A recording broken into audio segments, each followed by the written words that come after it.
Bonjour, je m'appelle Mamadou. Aujourd'hui, j'ai décidé de vous parler du livre Le génocide voilé de Tidiane Ndia.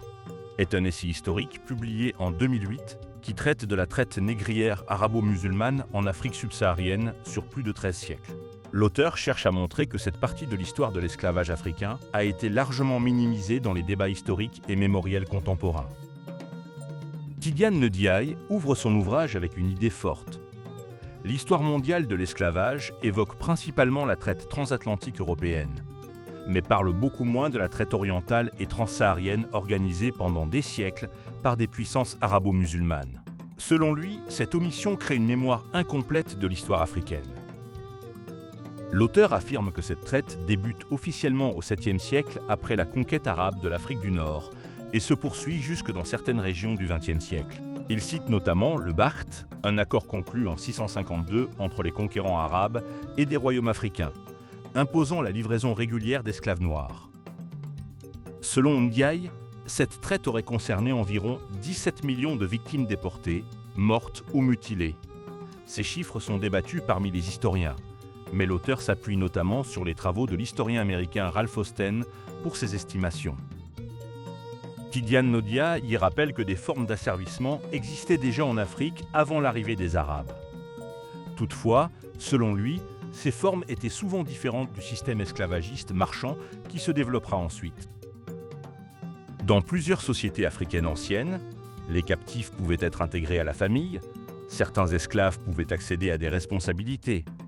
L'esclavage n'était pas nécessairement héréditaire. Les captifs n'étaient pas systématiquement considérés comme des biens jetables. L'auteur explique que la conquête arabe transforme progressivement cet esclavage local en un vaste commerce international organisé. Le livre décrit ensuite l'expansion rapide des armées arabes après la naissance de l'islam au 7e siècle. Après la conquête de l'Afrique du Nord, des routes caravanières transsahariennes sont organisées. Des captifs africains sont envoyés vers le Maghreb, l'Égypte, la péninsule arabique et le Moyen-Orient. Zanzibar devient un immense centre de traite orientale. L'auteur insiste sur le fait que cette traite était à la fois économique, militaire, religieuse. Selon lui, les non-musulmans africains étaient particulièrement vulnérables aux razzias et à l'asservissement. L'un des chapitres les plus marquants du livre traite des représentations des Africains noirs dans certains textes anciens du monde arabo-musulman. Tidiane Ndiaye compile des citations d'auteurs médiévaux et de chroniqueurs arabes, décrivant les Noirs comme inférieurs, comme sauvages, comme naturellement destinés à l'esclavage. L'auteur établit un parallèle avec les idéologies raciales européennes qui apparaîtront plus tard durant la colonisation. Il soutient que des préjugés anti-noirs existaient déjà dans certaines sociétés musulmanes bien avant la traite atlantique. Le livre décrit les expéditions armées menées contre des villages africains pour capturer des esclaves.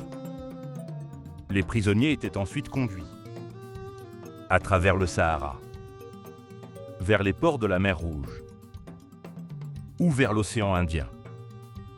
Les conditions de transport étaient extrêmement dures, longues marches dans le désert, faim et soif, violence permanente, mortalité massive. L'auteur cite les témoignages d'explorateurs comme David Livingstone, Henry Morton Stanley, Charles Lavigry. Ces voyageurs décrivent des caravanes humaines décimées par les maladies, les coups et l'épuisement. La castration massive, le cœur du concept de génocide voilé. Pourquoi ce titre ? Le titre du livre fait référence à la pratique massive de la castration des esclaves masculins noirs. Tidiane Ndiaye considère cette pratique comme centrale dans la disparition des descendants africains dans de nombreuses régions arabo-musulmanes. Selon lui, de nombreux garçons étaient transformés en eunuques.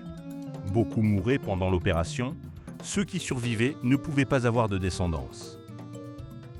L'auteur explique que cela aurait entraîné une extinction démographique progressive des populations africaines déportées vers le Moyen-Orient et l'Afrique du Nord.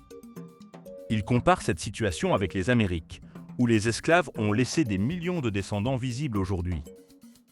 Ndiaye ne limite pas la responsabilité aux seuls négriers arabes. Il rappelle que plusieurs royaumes et chefs africains participaient aux captures, vendaient des prisonniers, et collaborer avec les réseaux commerciaux. L'auteur insiste cependant sur le déséquilibre militaire et économique entre les puissances esclavagistes et les sociétés africaines attaquées. Le livre montre également que les peuples africains n'ont pas accepté passivement cette situation.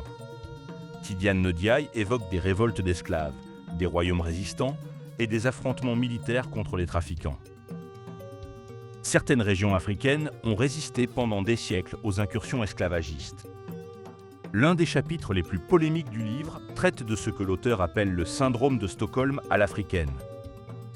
Selon lui, une partie des élites africaines et musulmanes aurait volontairement minimisé cette histoire par solidarité religieuse, par peur de diviser, ou pour concentrer les critiques sur l'Occident colonial.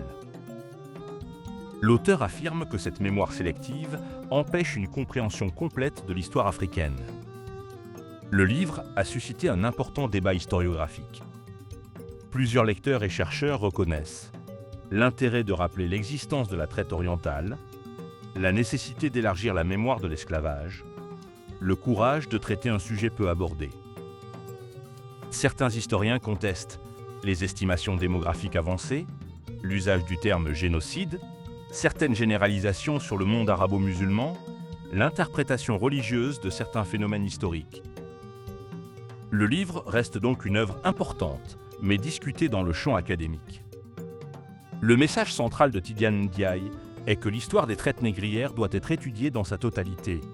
Traite transatlantique, traite orientale, traite transsaharienne, traite intra-africaine. Selon lui, aucune mémoire ne doit effacer une autre. L'auteur appelle à une lecture plus complète de l'histoire africaine, une reconnaissance de toutes les formes d'esclavage, un travail de mémoire équilibré et universel. Pourquoi parle-t-on si peu de la traite arabo-musulmane ?